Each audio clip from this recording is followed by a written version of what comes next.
with these first hard frosts and dustings of snow, you know, just like the beets, this is the launching point for the sugar content in that kale. So it just gets sweeter and sweeter as it gets colder and colder, and that's a beautiful thing about winter gardening.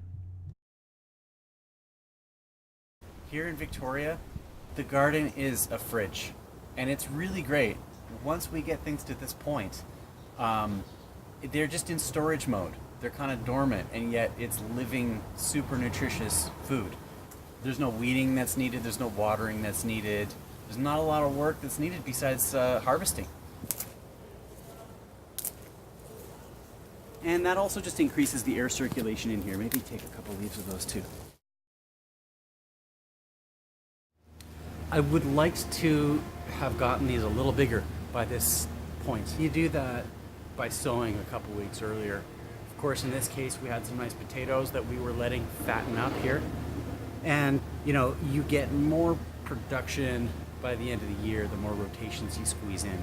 Certainly, this kale will be feeding us for a good part of the winter, and then we'll re-sprout again in the spring. That's really nice too, because then we get kale broccolis coming up every which way. And there's not a lot going on in the garden food-wise by that time either.